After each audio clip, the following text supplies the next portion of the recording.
Vincent, merci d'accepter cette interview tout d'abord. Alors, ma première question, le début de saison alors. Tu en penses quoi?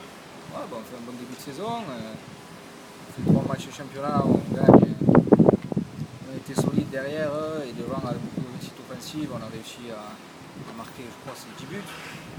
10 buts et voilà, on fait un bon début de championnat avec cette victoire en Coupe de France.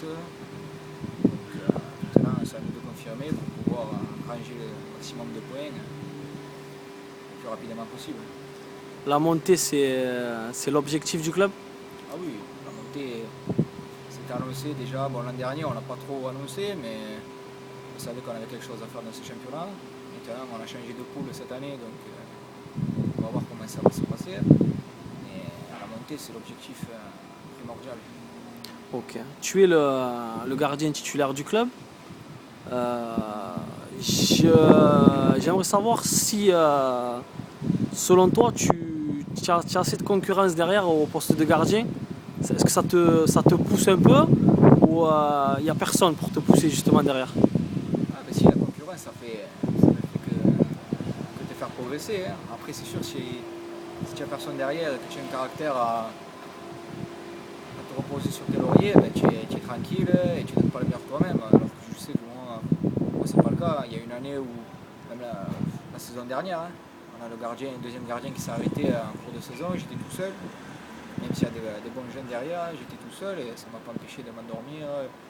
Je travaillais je donne toujours le meilleur de moi-même à l'entraînement, en match, j'essaie de faire le maximum. Après, je sais que moi personnellement, au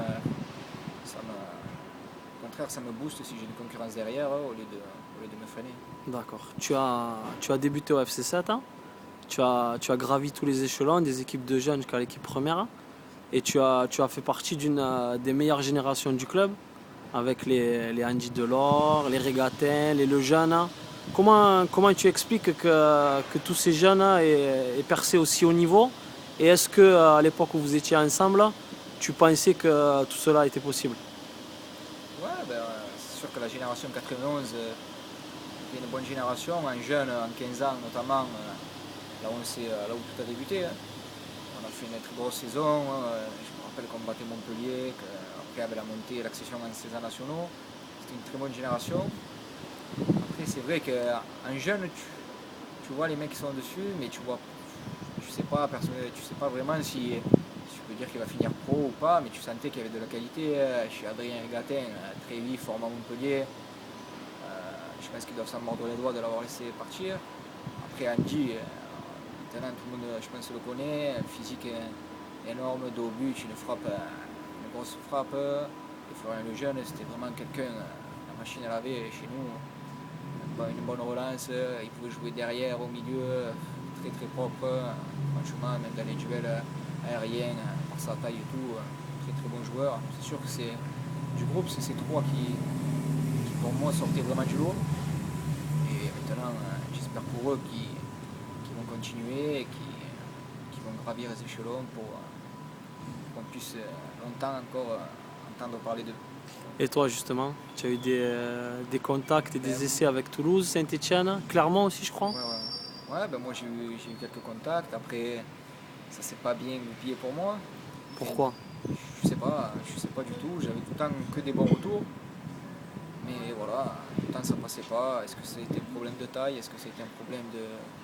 Je sais pas, peut-être que j'avais pas les qualités nécessaires à cet âge-là pour pouvoir percer. Mais voilà, on m'a vraiment jamais dit pourquoi. On m'a dit ouais c'est bien, tu as fait une bonne préparation, tu as fait un bon test. Et voilà, après au final c'était souvent non. Donc maintenant, hein, je m'y suis à l'idée et voilà, j'essaye de leur montrer que Qu'ils ont eu tort. voilà. Ton passage à Agde en CFA, tu en retiens quoi? Ah, j'en retiens une très bonne saison, que ce soit sur le plan, sur ma saison à moi, sur la saison de l'équipe, car on se maintient footballistiquement. Bon, après il y a la descente, c'est sûr, avec un niveau financier. Et bon, franchement, on a été un groupe assez solidaire parce que les 4 derniers mois, on n'a pas été payé, on s'est sorti les doigts du nez. Et franchement, c'est vraiment même si je souhaite à personne de ne pas avoir de salaire en 24 mois, mais franchement c'est vraiment une bonne expérience à vivre et c'est vraiment ça me met de l'expérience encore en plus à acquérir. Ok. À la suite de cette rétrogradation administrative donc, du club Agatois, tu es revenu au FC 7 hein, en CFA 2. Est-ce que tu as considéré au départ ce retour comme une régression ou une possibilité de grandir avec le club ou de grandir tout seul et d'attirer des clubs des échelons un peu plus élevés? Ben moi à la base j'étais parti à Agde pour un niveau parce que 7 était encore en DH, Agde c'était CFA, donc 2 niveaux dessus. Et je venais d'obtenir mon bac en comptabilité, donc j'avais mis les études, le travail de côté, je faisais que le foot. Donc je me suis dit je me donne à fond dedans pour pouvoir espérer percer et obtenir quelque chose au haut niveau. Et donc je fais ma saison, j'ai fait quasiment tous les matchs, sauf à la fin où j'ai eu une blessure, donc j'ai pas pu finir les 4-5 derniers matchs. Mais voilà quoi, pour moi, après j'ai eu des contacts avec 7 dès qu'ils savaient qu'ils allaient monter. Ils avaient fait de moi leur priorité au poste de gardien de but.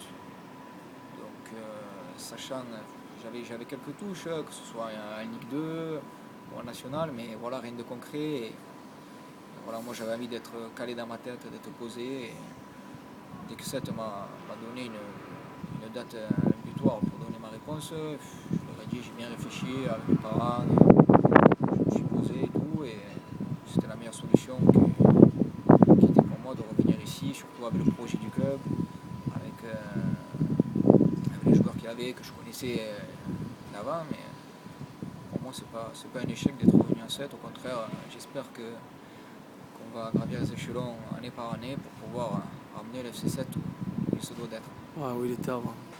Ok. Quel est ton modèle de gardien? Mon modèle de gardien,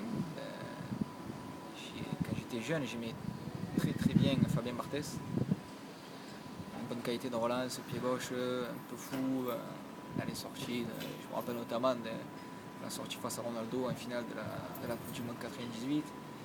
Voilà, puis il ne se prenait pas la tête, il était là, il jouait, et voilà, il montrait que le football en fait c'était qu'un jeu et voilà, il n'y avait pas de pression à se mettre. Donc, voilà, ça c'était quand j'étais plus jeune, et maintenant je sais que même si je joue plus trop avec le Real Madrid, c'est Iker Casillas que j'aime bien. Très bon gardien. Après c'est vrai qu'il y en a des gardiens, il y en a de très très bons aussi en France. Mais voilà, c'est ces deux qui m'ont beaucoup marqué. Ok, dernière question. Si tu devais si tu avais un souhait, quel serait-il, à part la montée, pour cette saison 2013-2014? À part la montée. À part la montée, j'aimerais, parce que ça m'est jamais arrivé de jouer, de pouvoir accéder à un niveau supérieur avec un club, j'aimerais déjà ça. Après, essayer, pourquoi pas, faire un beau parcours en Coupe de France et que